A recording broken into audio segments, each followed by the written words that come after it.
Ada orang itu dinaikin mobil mewah bu, mobilnya bagus, sopirnya profesional, canggih, bahkan dia dikawal dengan pengawalan ketat, sepertinya dia orang terhormat, padahal dia mau dibawa ke penjara.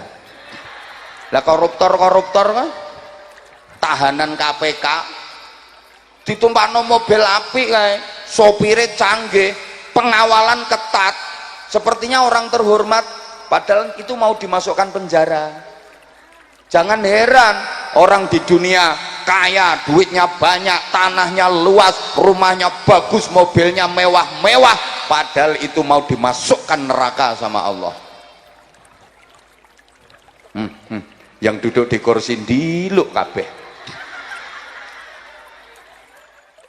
Ya, yang sebelah kanan panggung mohon duduk semua ya, terutama yang di dekat panggung, mohon kesadarannya, karena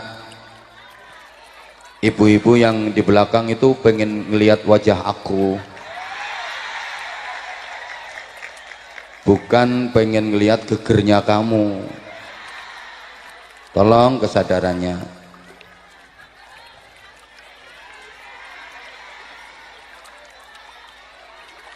Kalau jamaahnya masih rame, belum terkondisikan, saya mohon maaf, ngajinya belum bisa dimulai. Juga mohon kesadarannya kepada saudara-saudara kita pedagang asongan, tanpa mengurangi rasa hormat kita selama ngaji berlangsung, mohon dengan sangat jualannya di samping-samping saja, jangan seliweran di antara para jamaah, biar nggak ganggu yang lagi ngaji. Ya, sekali lagi tanpa mengurangi rasa hormat kepada saudara-saudara kita pedagang-pedagang, selama ngaji berlangsung tolong tidak seliweran di antara para jamaah, itu nanti jenengan tetap ganggu, bisa jadi jenengan nginjak tangannya jamaah, ngelangkai kepalanya, ya. Jamaahnya saja yang mau beli ngalai keluar, supaya saudara kita yang berdagang ndak seliweran di tengah-tengah jamaah. Nggih, mohon maaf, ini soalnya lagi viral. Boleh jadi nanti omongan saya juga digoreng. Oh, Anwar Zahid kejam kalau sama jamaah. Kejam sama pedagang. Orang cari nafkah kok nggak boleh. Coba misalnya ada guru ngajar di kelas, terus di depannya ada orang yang seliwer, kira-kira gurunya bisa ngajar apa enggak? Ya, enggak bisa, sama saya juga manusia. Jadi insya Allah jamaahnya juga merasa terganggu kalau pedagangnya terlalu seliwer terus. Nggih napa mboten? Nah, biar sama-sama baik, jadi kita saling mengerti lah. Jadi kalau waktu ada ceramah terus pedagang seliwer di tengah jamaah, lah itu ya kurang bagus. Ya, siapapun yang ceramah pasti akan merasa terganggu. Nah, hari-hari ini nggak berani negur karena takut viral. Tuh, kan sekarang pedagang lagi naik daun gitu. Sampai penjual es itu kalau ada yang ceramah sekarang malah caper-caper banyaknya, supaya diborong, syukur-syukur diberangkatkan umroh kan gitu. Jadi harus sama-sama menyadari. Madan, kalau saya dari dulu udah seperti ini, silahkan dicari video-video saya. Dah dari dulu dah seperti ini. Gaya ceramah saya mulai tahun berapa saya masih jemburis itu, dan sampai sekarang pun tetap jemburis itu ya, udah seperti ini gaya ceramahnya. Jadi mohon pengertiannya, mohon pengertiannya. Oke, kita mulai ngajinya. Nyun pangapunten. Alhamdulillah semua yang hadir di sini dikaruniai Allah nikmat berupa sehat. Yakin yang di sini orang-orang sehat. Buktinya bisa hadir di tempat ini dengan berjalan sendiri-sendiri. Nggak ada yang diimpus, nggak ada yang diangkut ambulan, nggak ada yang dipikul. Itu tandanya sehat. Alhamdulillah. Dan sehatnya disertai dengan afiat. Makanya diistilahkan dengan sehat wal afiat. Sehat wal afiat itu artinya sehat yang digunakan untuk menjalankan taat, sehat yang dipakai melakukan ibadah, sehat yang digunakan untuk menjalankan kebaikan. Itu sehat wal afiat. Sehat yang tidak digunakan untuk bermaksiat. Karena ada loh orang yang sehat tapi tidak afiat, alias badannya sehat, hobinya maksiat. Badannya sehat, perbuatannya jahat. Itu sehat yang tidak afiat. Malah setahu saya pelaku-pelaku kejahatan, pelaku-pelaku maksiat itu ya orang-orang yang badannya sehat. 99,9% pelaku kejahatan, pelaku maksiat itu orang-orang yang badannya sehat kok. Coba yang suka nyuri, yang suka nyolong, yang suka nyopet, jambret, itu rata-rata orang yang tubuhnya sakit apa sehat? Yang suka mabuk, itu kebanyakan orang yang badannya sakit apa sehat? Sehat. Yang suka rasan-rasan, yang suka gambleh, yang suka ngomeli suami, itu kebanyakan ibu-ibu yang badannya sakit apa sehat? Sehat. Ini orangnya datang kok. Saya tahu hari ini orangnya pakai jilbab warna pink. Badannya sehat tapi suka ngomeli suami, suka ngerasani tetangga, itu berarti sehat yang tidak afiat. Jilbabnya pink dan sekarang orangnya lagi kipas-kipas. Nah, kipasnya diselehke. Nah itu orangnya malah ganti keplok-keplok.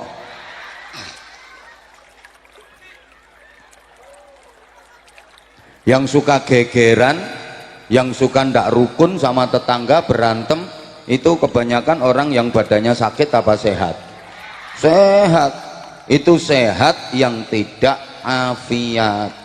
Nah alhamdulillah kita dikaruniai tubuh sehat dan kita tidak berbuat maksiat. Itu sehat wal afiat. Sehat mau mendekat kepada Allah, sehat mau melaksanakan sholat, sehat mau berangkat ngaji, mau bersolawat, mau berzikir, mau bersedekah. Ini luar biasa, tidak gampang orang sehat mau mendekat kepada Allah. Lah kalau orang sakit dia mendekat kepada Allah biasa, lumrah, wajar.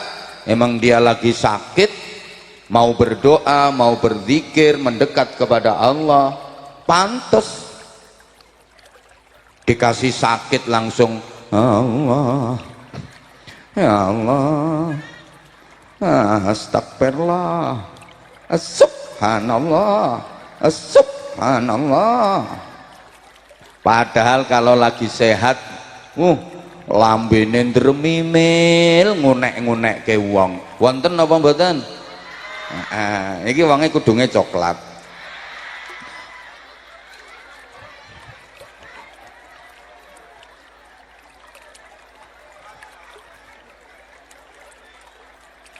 Wajar, emang lagi sakit, dia lagi butuh sama Allah, dia mau mendekat, dia mau doa, dia mau zikir. Lah kita ini loh nggak sakit tapi mau mendekat kepada Allah. Yang paling parah itu udah sakit nggak mau mendekat kepada Allah, udah sakit masih berbuat maksiat, itu parah ya. Wong sakit sik ning nggon karaoke, ajep. Parah itu. Maka mudah-mudahan kita selalu diberikan kekuatan untuk bisa ibadah dengan istiqomah, dan semoga kita selalu dikaruniai sehat wal afiat. Apapun nikmat yang diberikan Allah kepada kita, mari kita syukuri dengan benar, karena sesungguhnya nikmat yang kita dapat itu bukan hanya bentuk rahmat, bukan hanya bentuk kasih sayang Allah saja, tapi juga merupakan ujian bagi kita. Kita dikasih nikmat itu sesungguhnya kita dikasih ujian sama Allah. Coba masyarakat Sondong Karangbenda Sodong, saya itu udah pernah loh nginep di sini 2 kali apa 3 kali gitu. Sekarang kaget tadi malam saya, loh kok di sini lagi aku. Masyarakat Sodong Karangbenda dikasih nikmat sama Allah itu sebenarnya diuji. Coba tak kasih nikmat jadinya kayak apa? Makin baik apa makin rusak? Kalau makin baik ditambahi nikmatnya sama Allah, terus ditambah. Tapi kalau malah rusak, di stop nikmatnya sama Allah. Kayak gini loh, ibu misalnya punya anak kecil, kemudian ibu bikinkan kue, begitu kuenya jadi dikasihkan ke anak, kok anaknya seneng, nampak syukur, terima kasih, matur suwun, cocok. Itu kalau kuenya habis pasti dibikinkan lagi sama ibu, pasti dikasih lagi. Nggih napa nggih?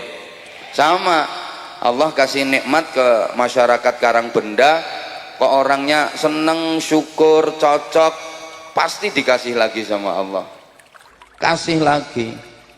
Tapi ibu bikinkan kue ke anak, begitu jadi dikasihkan ke anak, anaknya ngerasa nggak cocok, terus kuenya dibuang, nggak mungkin dikasih lagi.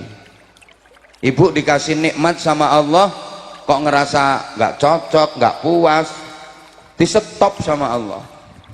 Makanya kalau dapat nikmat, nggak usah dilihat jumlahnya, nggak usah dilihat nominalnya, udah terima kasih ya Allah, alhamdulillah, saya seneng ya Allah, ini cocok, mesti ditambah, asal bilang cocok. Ngoten Bu nggih? Udah, ibu ngapunten, ibu dapat suami yang sekarang ini cocok apa enggak Bu? Nah, sip. Kalau udah cocok ya udah, jangan diem Bu, diomong. Ya, cocok. Nyonge seneng ya. Cocok, mesti ditambah. Mesti ditambah. Tapi kalau ibu bilangnya, gak cocok, malah loro kabeh, sakit semua, stop gitu loh. Nggih? Nggih? Jadi nikmat itu bukan hanya kasih sayang Allah kepada kita saja, tapi juga bentuk ujian dari Allah. Makanya Nabi Sulaiman alaihissalam ketika diberikan kenikmatan, kebahagiaan, kemenangan, keberhasilan, kesuksesan, termasuk misalnya kok memenangi pilkada, itu beliau mengatakan hadza min fadli rabbi liyabluwani aashkuru am akfur. Nikmat-nikmat yang aku dapat ini adalah karunia dari Tuhanku Allah Subhanahu wa taala yang diberikan kepadaku sebagai ujian untuk menguji diriku. Apakah dengan nikmat-nikmat ini aku menjadi orang yang bersyukur atau malah kufur? Terpilih menjadi bupati itu juga ujian. Ujian. Semakin baik apa malah rusak? Kalau semakin baik, insya Allah terus dibimbing sama Allah, dijadikan kebaikan sama Allah. Tapi kalau makin rusak, awas. Dulu masih wakil bupati baik, begitu jadi bupati kok malah rusak. Tunggu kehancurannya. Oh no. Ini kan peringatan, mumpung belum dilantik. Siapa tahu mengundurkan diri. Lo ngono lo. Halo? Halo? Loh, nikmat itu disyukuri atau dikufuri sama-sama berdampak. Kalau disyukuri makin baik, kalau dikufuri jadi rusak. Ini artinya la in syakartum la azidannakum. Kalau kau dikasih nikmat kok bersyukur, ditambah dan terus ditambah sama Allah, makin nikmat, makin menyenangkan, makin membahagiakan dan menjadi kebaikan, namanya barokah. Wala in kafartum inna azabi lasyadid. Jika kalian diberi nikmat tapi kalian kufur, maka nikmat itu akan berubah menjadi siksa yang menyakitkan, makin sengsara, makin menderita, namanya jadi musibah. Para jamaah, nikmat yang kita dapat itu bisa jadi barokah tapi juga bisa jadi musibah, tergantung bagaimana cara kita menyikapi, disyukuri atau dikufuri. Kalau disyukuri jadi barokah, tapi kalau dikufuri berubah jadi musibah. Maka hati-hati. Allahumma sholli ala Muhammad. Nah sekarang coba masyarakat Karangbenda pengen hidupnya dapat musibah apa pengen barokah? Harus pandai bersyukur. Selama ini Karangbenda ini masyarakatnya lebih banyak syukur apa lebih banyak kufur? Kufur apa syukur? Syukur apa kufur? Kufur apa syukur? Syukur apa kufur? Coba dibuktikan hidupnya masyarakat Karangbenda lebih banyak mana? Nerimo atau ngersulo? Lebih banyak syukur nikmat apa sambat? Lebih banyak taat apa maksiat? Lebih banyak poso apa dosa? Lebih banyak zikiran apa rasan-rasan?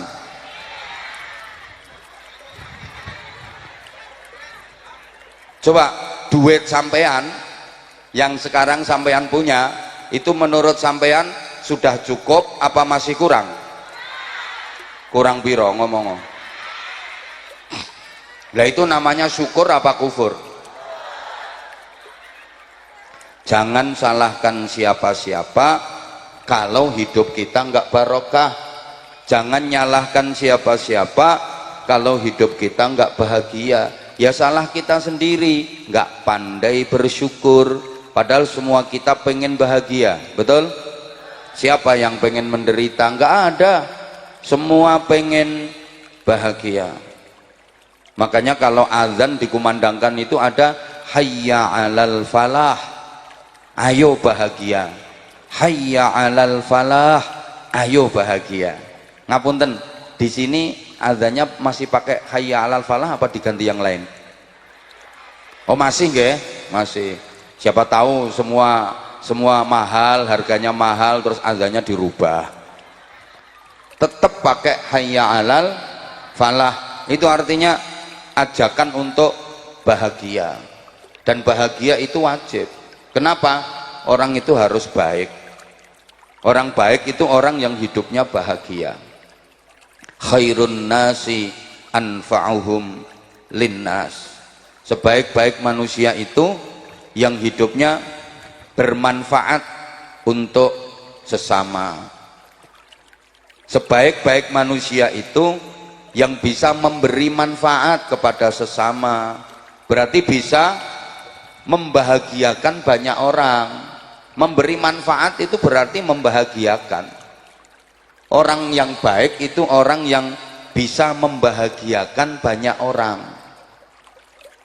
Orang baik itu orang yang bisa berbagi kebahagiaan.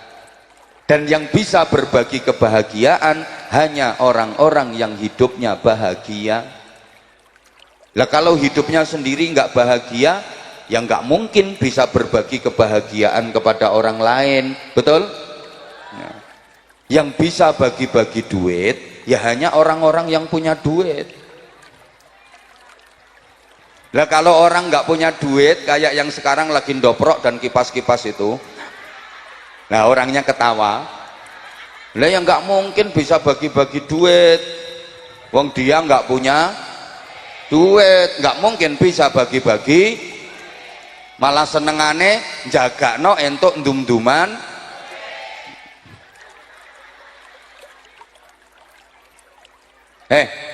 Orang susah itu bisanya ya nyusahin orang. Duh, orang susah itu bisanya ya bagi-bagi kesusahan.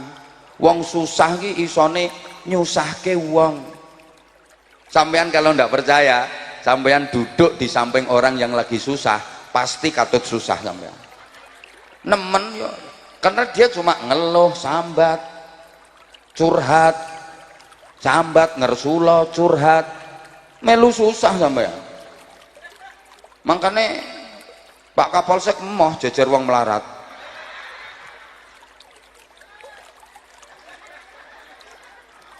Orang susah itu hidupnya ya nyusahin orang. Padahal siapa yang nyusahin orang lain, alamat hidupnya bakal dibikin susah sama Allah. Maka jangan biasakan. Kok amin nih loh. Wong nang uripe nyusahno wong ae. Alamat arep digawe susah uripe karo Gusti Allah. Siapa yang suka menyusahkan orang lain, hidupnya akan dibikin susah sama Allah. Siapa yang suka menghina orang lain, hidupnya akan dibikin hina sama Allah. Siapa yang suka merendahkan orang lain, hidupnya akan dibikin rendah sama Allah.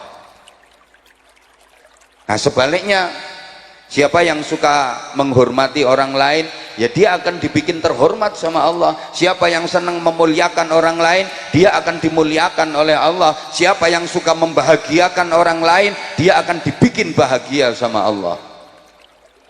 Makanya saya kalau ngaji, maaf sampean tak ajak guyon, ketawa, ketiwi, humor, biar sampean bahagia. Karena saya pengen dibahagiakan sama Allah.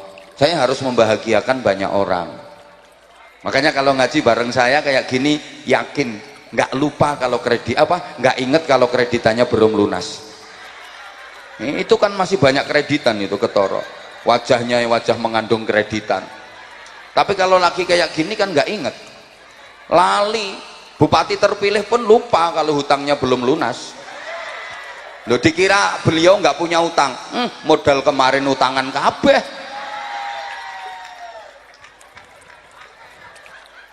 Makanya banyak-banyak hadir di majelis pengajian untuk menghindar dari tagihan hutang. Pokoknya kalau mau ditagih hutang yuk nyari majelis pengajian. Nggak ada orang nagih hutang di pengajian. Allahumma sholli ala Muhammad.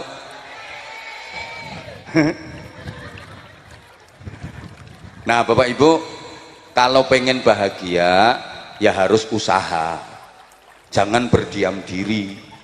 pengen bahagia kok diem berpangku tangan mengharap keajaiban turun dari langit. Harus usaha. Kenapa harus usaha? Agar kebahagiaan itu sempurna. Manusia itu punya kecenderungan suka menikmati hasil karyanya sendiri daripada karya orang lain. Gitu Bapak Ibu. Allah bisa saja bikin sampeyan bahagia tanpa harus usaha, tapi sampeyan tetap diperintah usaha supaya bahagianya sempurna. Halo? Coba Bapak Ibu diem kayak gini, tahu-tahu dikasih makanan tinggal ngemplok, ya mungkin enak,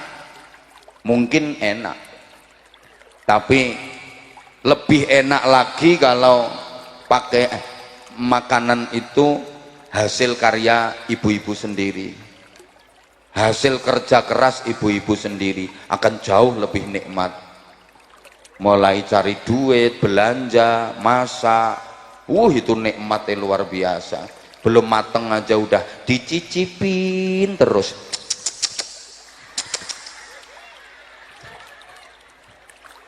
Betul? Betul? Iya. Saya misalnya datang ke sini nggak ngapa-ngapain, terus sama panitia dikasih duit gebokan, dikasih makanan, terus berkatan, mobil saya penuh, terus saya disuruh pulang, ya kayak orang gila saya. Nggak nikmat. Nikmat itu saya harus pertentangan kerja dulu, ceramah dulu, baru nanti dapat sesuatu gitu. Coba maaf, ibu-ibu, bapak-bapak, pilih mana? Nggak ngapa-ngapain langsung punya anak, sama ngapa-ngapain dulu baru punya anak? Ayo pilih mana? Ayo pilih ngapa-ngapain dulu, wong yang enak itu ngapain-ngapainnya. Loh, ya nggak ngapa-ngapain kok langsung punya anak, bingung sampean. Loh kok moro-moro duwe anak padahal nggak ngapa-ngapain, bingung. Ya lebih enak ngapa-ngapain dulu terus dibolan-baleni, diulang-ulang. Ya pertentangan perengkosan baru punya anak. Lo sampean misalnya di dunia ini nggak ngapa-ngapain langsung dimasukkan ke surga, dapat kenikmatan surga macam-macam, itu nggak sempurna kenikmatannya. Makanya sekarang sampean disuruh ngapa-ngapain, disuruh sholat, capek, Allahu Akbar, entul-entul jadi duli-gulik, endut-endut, gobek-gobek, kewek-kewek, cerai kalau Allahu Akbar, entul-entul jadi duli-gulik, endut-endut, gobek-gobek, kewek-kewek. Ya itu nanti biar di akhirat, kalau nanti sampean ke surga, itu kalau jadi loh ya, ya potongannya orang sido gitu, itu merasakan kenikmatan benar-benar sempurna. Sekarang berpayah-payah dulu, bercapek-capek dulu. Di saat orang lagi tidur nyenyak, bangun, Allahu Akbar, entul-entul jadi duli-gulik, endut-endut, gobek-gobek, kewek-kewek. Yang lain makan minum, sampean harus ngapa-ngapain, capek dulu, puasa seminggu 7 hari, potong 2 harinya untuk puasa, hari Senin sama hari Kamis. Kalau nggak kuat boleh dibagi, bapak yang Senin, ibu yang Kamis. Jadi tiap hari Senin bapak nyenen, tiap hari Kamis ibu ngemis. Ya kayak gini, ibu-ibu kan bercapek-capek, berpanas-panas, ngaji, agar sesuatu yang didapat nanti nikmatnya sempurna. Ibu rela duduk berdesak-desakan, mambu kelek kecut,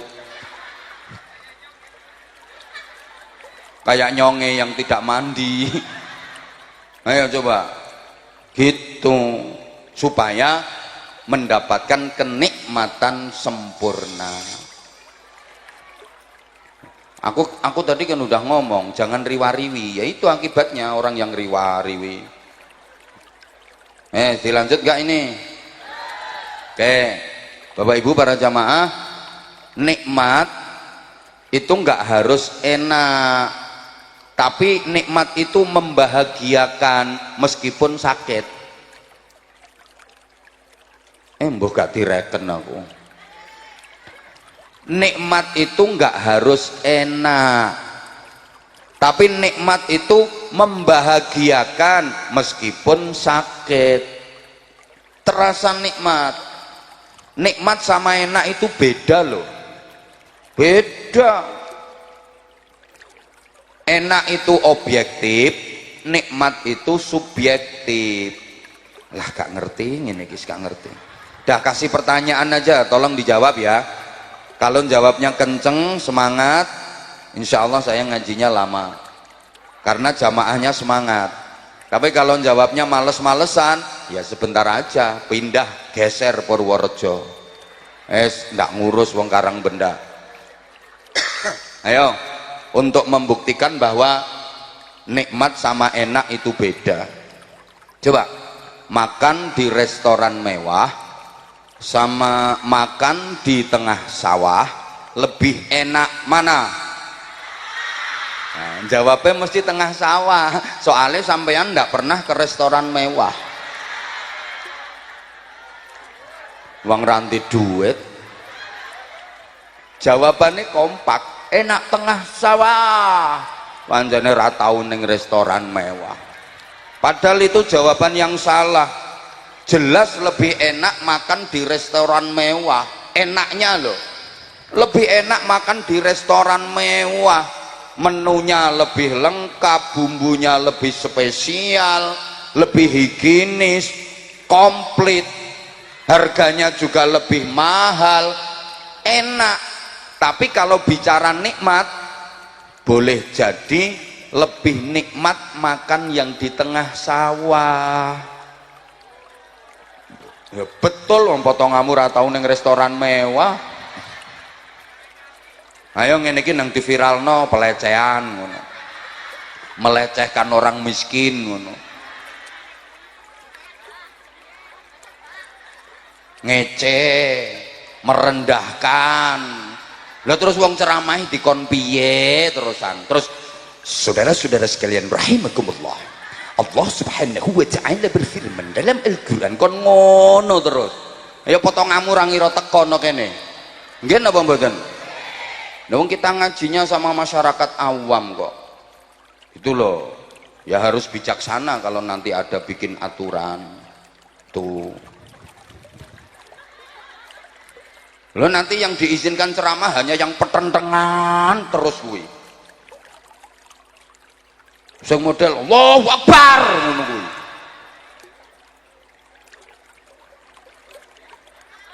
Jangan lupa loh ya, ada yang pengen bugot macem-macem, pengen mengganti Pancasila macem-macem, itu harus dipertimbangkan juga Pak Kapolsek. Jangan lupa. Loh kalau udah berurusan dengan politik, hati-hati. Zaman kok mau menengi kaya wong serius ono modelmu. Oh mirengaken ya wes. Loh, kalau bicara enak, jelas enak yang di restoran mewah. Tapi kalau bicara nikmat, boleh jadi lebih nikmat yang di tengah sawah. Makan di tengah sawah nggak mikir utang. Walaupun capek, kotor, campur lemah, tapi ditungguin bojo. Nikmat, nggak ada lauknya loh. Makannya cuma nasi sama sambal kecap, tok itu loh, plus sate. Ya sekali-kali toh. Wong entuk ndum-nduman daging korban no. Loh, itu nikmatnya luar biasa loh. Gak mikir utang, cuma nasi sama sambel, entek-entekan. Turah sambele tambah nasi turah nasi tambah sambele, turah sambele tambah nasi sambel habis nasinya kok masih. Ya ciduke linet teko ngisor, campur uget-uget nikmate ndak karuan. Dikampleng wong lho ora krasa, ndak mikir utang. Lah yang di restoran mewah kalau utangnya oke, gayane tok dadi camat. Padahal utangnya akeh. Itu di restoran mewah kadang-kadang nggak nikmat. baru dapat 2 sendok beliau telan, sendokan ketiga keselak karena Pak Camat dengar dari belakang ada orang batuk suaranya persis wong sing diutangi, keselak gitu loh. Oh ngenyek Camat, ayo nang di viral no Pak Camat. Halo, coba lagi pertanyaan, ngapunten, tidur di spring bed sama tidur di pring kriet enak mana? Nah saiki iso jawab wis roh rumuse kok. Nek gak iso jawab ya oon tenanan, udah tahu rumusnya. Kalau bicara enak ya enak yang di spring bed, mentul-mentul mendut-mendut.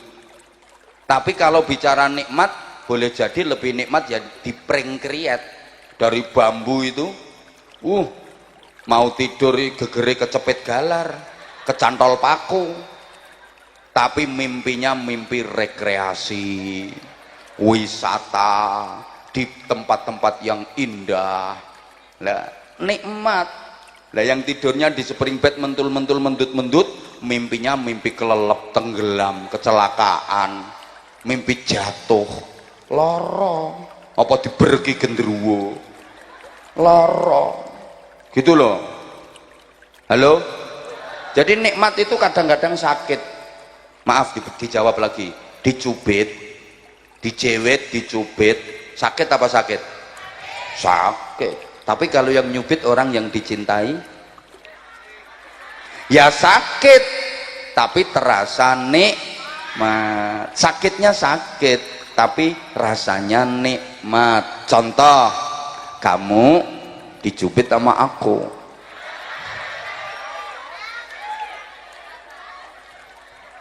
ya sakit tapi kamu ngerasa nikmat karena yang nyubit orang yang kamu cinta. Mbok nganti siwel lho ora diobati kok malah dibeset diambak-ambak ke nggo kenang-kenangan, pamer ke kancane, Mbak iki lho Mbak dicubit Abah Anza. No, lah nek sing nyubit Pak Kapolsek ya sakit beneran gitu loh. Halo, paham? Udah gini, ibu tadi nyampe sini jam berapa? Jam 6. Allah ya karim, sekarang udah jam 11 lewat, udah setengah 12, berarti ibu di sini udah 5 jam setengah. Capek napa mboten? Kalau bilang mboten bohong. Enggak capek kok nek lungguh wis sila sembujung metengkring mereng nengen mereng ngiwa gegere diongkek-ongkek. Capek kalau ibu bilang nggak capek bohong. Tapi walaupun capek ibu seneng ngerasa nikmat. Kenapa? Karena ibu bisa jumpa sama idola.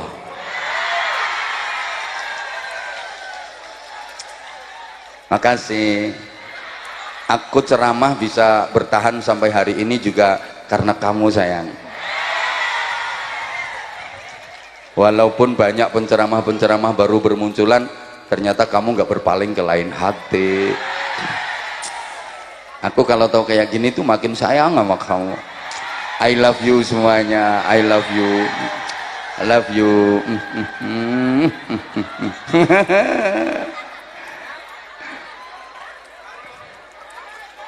Loh, tanpa jenengan saya bukan siapa-siapa. Betul, makanya makasih semuanya. Nah iyalah, jujur sih.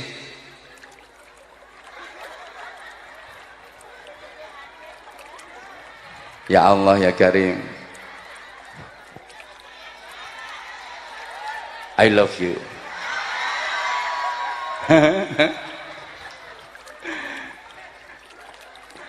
Gitu loh. Udah tak kasih contoh lagi, kalau nikmat itu nggak harus enak. Nikmat itu kadang-kadang sakit tapi terasa nikmat. Ibu maaf, hamil bahasa Inggrisnya the meteng itu capek apa capek Bu? Ya capek, ya payah, ya sakit. Baru hamil muda aja udah muntah-muntah nggak keluar apa-apanya loh, kering itu.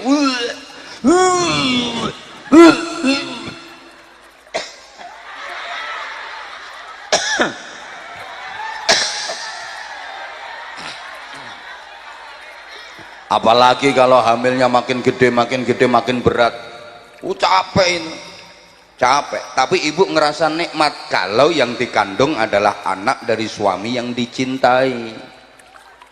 Betul bu?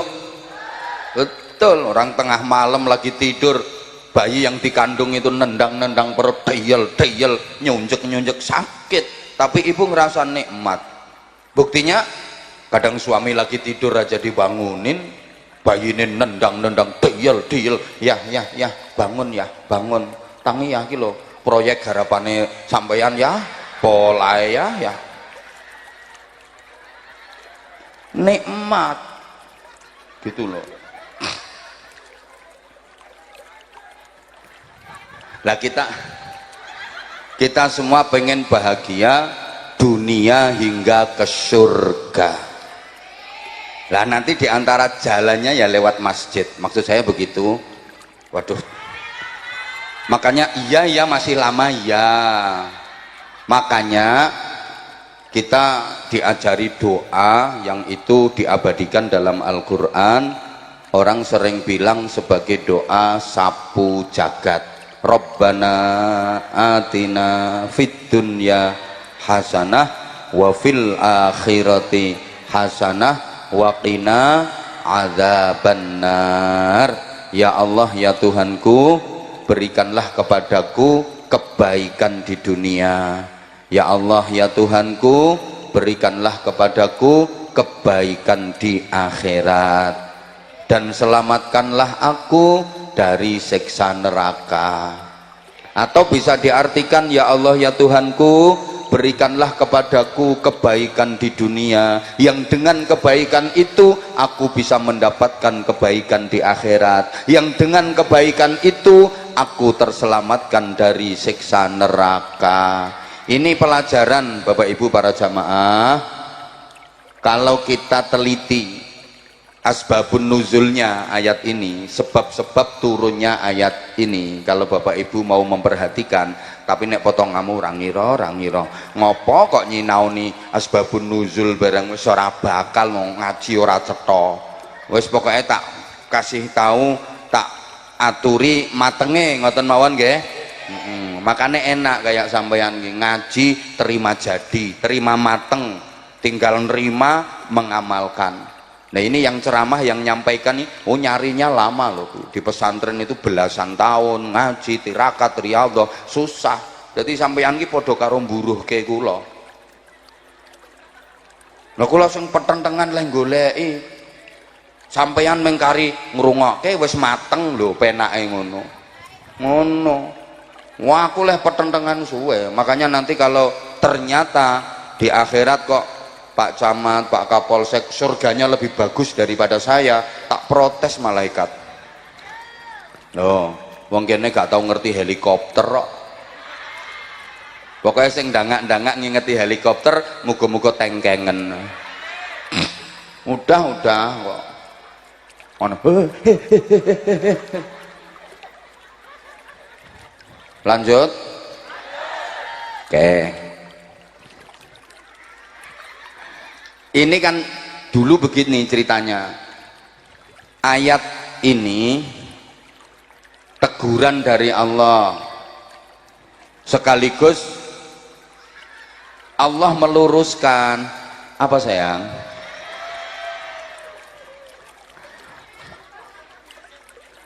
Ini yang sebelah sini tuh, Masya Allah, kelihatan kalau udah lama memendam rindu sama aku. Omah mundi engko tak ampiri, tak ceritani dhewe. Gini ya, dulu banyak orang yang kalau pergi haji dan umroh, di sana itu kalau berdoa yang diminta hanya urusan dunia saja. Dan sampai sekarang orang pergi haji, orang pergi umroh itu kebanyakan kalau di sana, di Mekah, di Madinah, berdoanya minta urusan akhirat apa urusan dunia. Kebanyakan urusan dunia, akhiratnya sedikit. Maka jangan kaget kalau ada orang yang mau nyalon jadi entah apa gitu, terus berangkat umroh dulu, berdoa di sana. Jadi umrohnya itu karena pengen jadi bupati.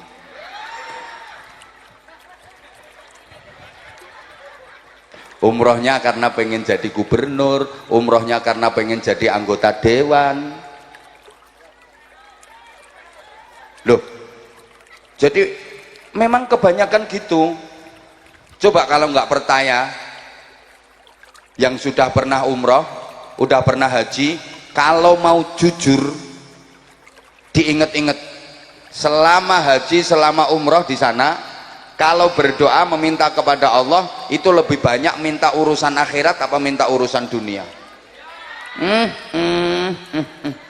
Udah, sampean yang belum pernah haji, belum pernah umroh, mudah-mudahan diizinkan Allah untuk bisa umroh minimal. Syukur-syukur haji. Dah gini ya, biasanya kalau ada keluarga atau tetangga yang mau berangkat haji, berangkat umroh, sampean kan suka nitip doa. Iya kuwi penggaweanmu. Mbak sampean, Mbak Rika arep umroh, nyonge titip doa ya Mbak ya. Itu biasanya yang Rika titipkan itu doa urusan akhirat apa urusan dunia? Pret, kalau akhirat gak percaya. Sing akeh ya urusan donya. Mbak sampean arep umroh ning kono ku dongane manti Mbak, aku titip Mbak sampean dongakno ya Mbak ya, muga-muga daganganku laris, muga-muga anakku sing iki lho Mbak daftar pegawai negeri muga-muga keterima. Urusan donya sing akeh. Saya belum pernah dengar kok ada orang pesen ya titip doa ke tetangganya yang mau pergi haji, Mbak sampean meh berangkat umroh Mbak, aku titip donga Mbak ya, muga-muga penyakitku ki lho Mbak sing lambeku lecek, suka ngomelin suami, suka ngerasani orang, hatiku suka hasut, suka iri, kalau ada tetangga bangun rumah, tetangga beli mobil, hatiku iri, mudah-mudahan sembuh ya Mbak, dongake Mbak ya. Ndak ada. Kebanyakan yang diminta urusan dunia, maka ditegur sama Allah, diluruskan sama Allah, jangan gitu kalau berdoa. Berdoa itu yang lengkap, yang sempurna. Mintalah kebaikan di dunia, juga kebaikan di akhirat. Maka sampean kalau berdoa, jangan minta apa yang sampean inginkan, tapi mintalah kebaikan. Karena kalau sampean minta yang sampean inginkan, boleh jadi dikasih sama Allah, tapi nggak jadi kebaikan. Beda dengan ketika sampean berdoa minta kebaikan, dikasih apapun jadinya kebaikan. Faham? Sampean pengen mobil, ya Allah aku minta mobil ya Allah, aku pengen mobil ya Allah biar tidak terhina ya Allah. Masa tetanggaku udah bisa beli mobil aku belum sih? Aku minta mobil ya Allah, dikasih sama Allah, tapi ternyata itu mobil nggak jadi kebaikan. Dulu waktu belum punya mobil, rajin datang ke pengajian. Begitu udah punya mobil, ada pengajian nggak pernah datang, sukanya healing, jalan-jalan. Itu kan berarti mobilnya nggak jadi kebaikan. Dulu sebelum punya mobil, rajin sholat jamaah ke masjid. Begitu punya mobil nggak pernah sholat jamaah ke masjid. Itu kalau yang diminta, yang diinginkan, maka Allah ngasih sampean itu kebaikan. Sehingga sampean nggak dikasih mobil, sampean berdoa minta jadi orang kaya, tapi sama Allah sampean nggak dijadikan kaya. Buktinya miskinnya sampean awet mulai dulu sampai sekarang. Kenapa? Ya karena menurut Allah yang terbaik buat sampean itu ya miskin. Soalnya nanti kalau sampean kaya mesti sombong sampean. Wong sampean belum kaya aja udah suka pamer. Wong gelange telu nek kipasan ora rampung-rampung, kerimping.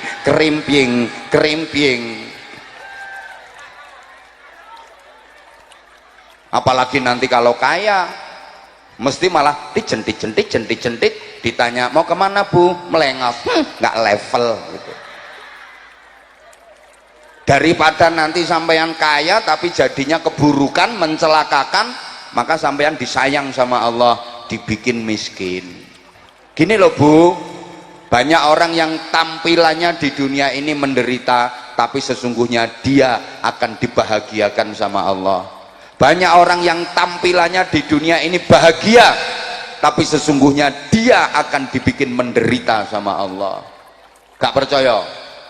Hui, di dunia ini tampilannya sepertinya bahagia, dia punya jabatan, mobilnya mewah, duitnya banyak,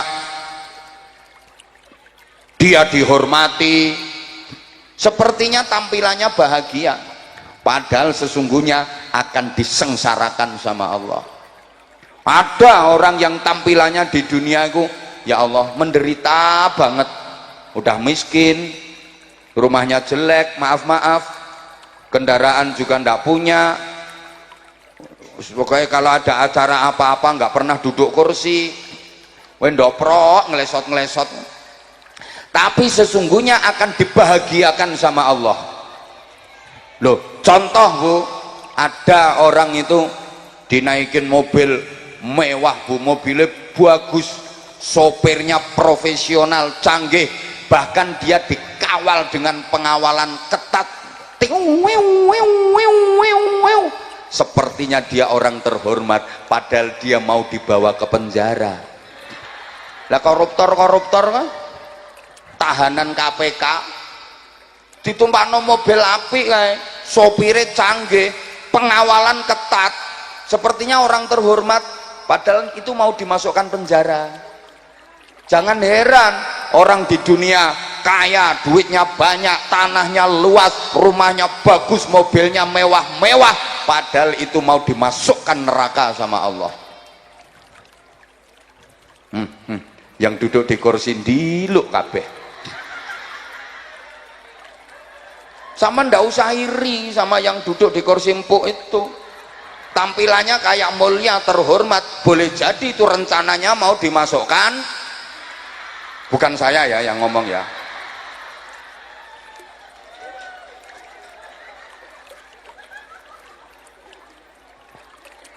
Loh, ada loh orang dinaikkan becak, kayak becaknya udah tua, karaten, kriet, hujan deres ditutupi plastik gitu. Padahal dia mau diajak ke restoran, makan enak. Yang dinaikkan mobil mau dimasukkan penjara, yang dinaikkan becak mau ke restoran. Itu loh Bu. Halo?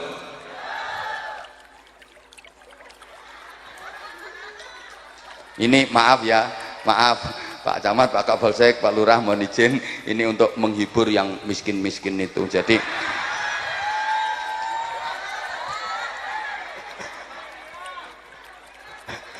loh, saya itu kalau ngaji di mana-mana saya selalu membela orang miskin. Coba dengerin toh ceramah-ceramah saya. Paling yang tak kritiki ya pejabat-pejabat yang nggak bener. Kalau nggak mau dikritik ya jangan jadi pejabat. Tapi saya ngeritiknya pakai aturan, saya aturan, nggak langsung camat kafir, nggak gitu. Aku paling ya tak kritik kayak tadi lah. Kalau nggak hati-hati ya neraka gitu. Lo sama kayak penceramah ini dipikir langsung surga. Segini banyak ini yang paling susah masuk surga, yang paling banyak ngomongnya sopo ya? Loh, karena banyak ngomongnya mesti banyak salahnya. Kalau banyak salahnya neraka.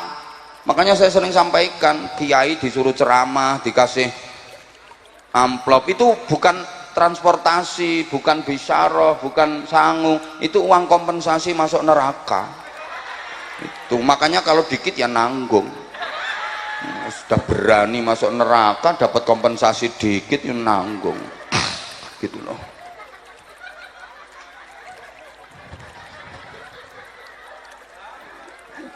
Ya Allah. Maka berdoa itu minta kebaikan. Dikasih apapun jadinya kebaikan, gitu loh.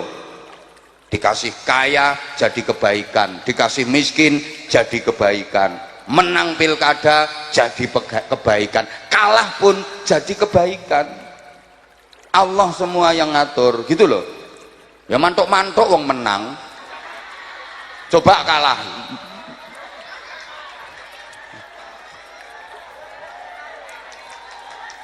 Nggak bisa nerima kalau kalah. paling yo gitu ya Bu ya.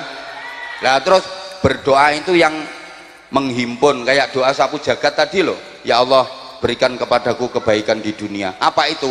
Apapun urusan dunia aku minta kebaikan, semuanya jadi kebaikan gitu loh. Nggak usah terlalu detail dirinci, ya Allah minta rumah, minta mobil, minta tanah, minta duit. Allah kok didikte? Ya Allah berikan pula kepadaku di akhirat kebaikan. Apa? Apapun yang menyangkut urusan akhirat semua aku minta kebaikan. Katut kabeh, ndak usah rinci-rinci Mas. Ono wong donga kok pengen bojo ya, ono bocah nom-nom pemuda itu pengen istri. Ya Allah aku minta istri ya Allah, yang perempuan ya, yang cantik, yang kulitnya kuning langsat, tinggi badannya 165 ya Allah, ukuran BH nya nomor 58.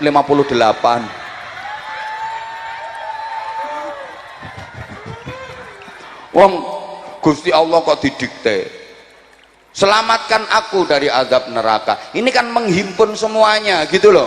Tapi juga jangan terlalu singkat, terlalu ringkes sampai nggak bisa difahami. Ndonga ringkes banget, syukur tangane menengadah. Ya Allah engkau tahu yang ku mau, amin. Itu sponsore Sprite tuh. Ya bener, Allah tahu yang kau mau, tapi sebutin itu maumu itu apa, ngono loh.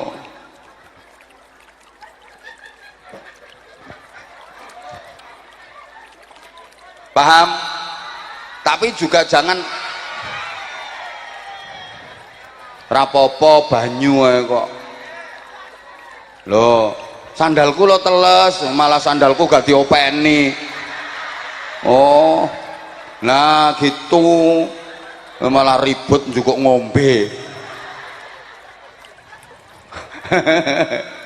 Halo, lanjut enggak ini? Le, ada orang doa itu nganyelke. Ya Allah diatur. Ya Allah aku cinta banget sama dia ya Allah, aku nggak bisa hidup tanpa dia ya Allah. Kalau memang dia jodohku, dekatkan ya Allah. Kalau dia bukan jodohku, jodohin dong.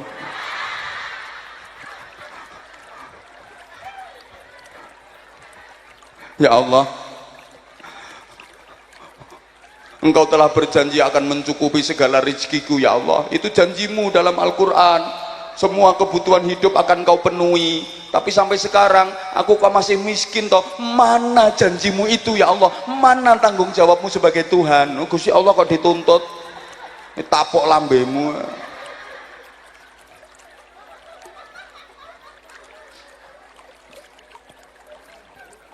Ya Allah. Dah, ini pelajaran berikutnya. Mas nggak nyumbang cerewet. Iya ya, swadaya masyarakat iya. Jangan bilang swadaya masyarakat ada yang tersinggung soalnya camat gak nyumbang, kapolsek gak nyumbang. Ini swadaya masyarakat Pak Camat, Pak Lurah mbuh nyumbang mbuh ora kok. Kan swadaya masyarakat, banter ele ngomong. Kasihan itu, malu jadinya. Udah nggak nyumbang, duduknya di atas, dapat kotaan. Tuh loh, ini garaya swadaya masyarakat. Iya swadaya masyarakat, tapi nggak usah diomongin. Itu kasihan pejabat yang nggak nyumbang itu loh, kasihan. Doa tadi juga pelajaran bahwa masa depan kita itu ada dua. Ada masa depan fid dunya, ada masa depan fil akhirah. Ada masa depan duniawi, ada masa depan ukhrawi. Ada masa depan sebelum mati, ada masa depan sesudah mati. Ada masa depan dunia, ada masa depan akhirat. Sampeyan lebih mikir yang mana? Masa depan akhirat apa dunia? harusnya dua-duanya, tapi yang lebih sering sampean rencanakan, yang lebih sering sampean pikirkan masa depan akhirat apa dunia? Nah, itu jawaban jujur, saya senang.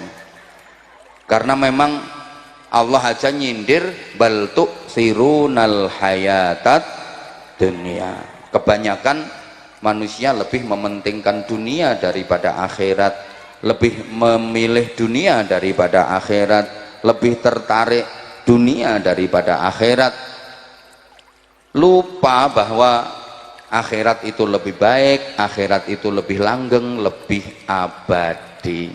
Tapi kebanyakan dari kita lebih memilih dunia ketimbang akhirat. Dibuktikan, dunia simbolnya bayaran, akhirat simbolnya ganjaran. Rata-rata kita lebih tertarik ganjaran apa bayaran?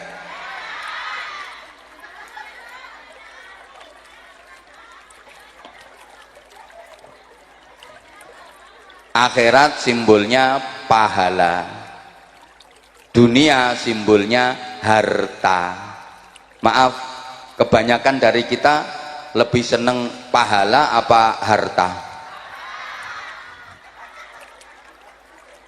Coba ngapunten, misalnya ya di Karangbenda ini semua masyarakatnya dapat undangan, 2 undangan, dan yang boleh didatangi hanya salah satu saja, nggak boleh datang kedua-duanya.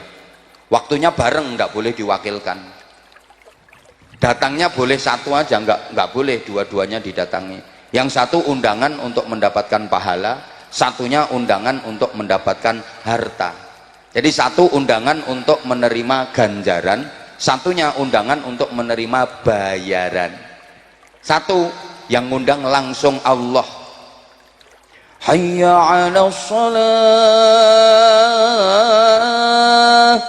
itu undangan dari Allah, yang mau datang dapat ganjaran, dapat pahala 27 derajat.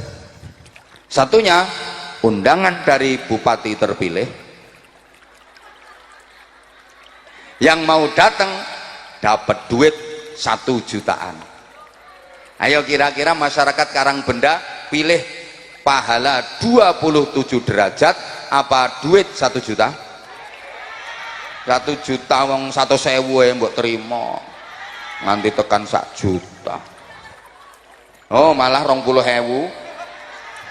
Jangan buka rahasia. Dikasih ganjaran 27 derajat sama dikasih bayaran 1 juta, milih bayaran 1 juta. Betul? Betul?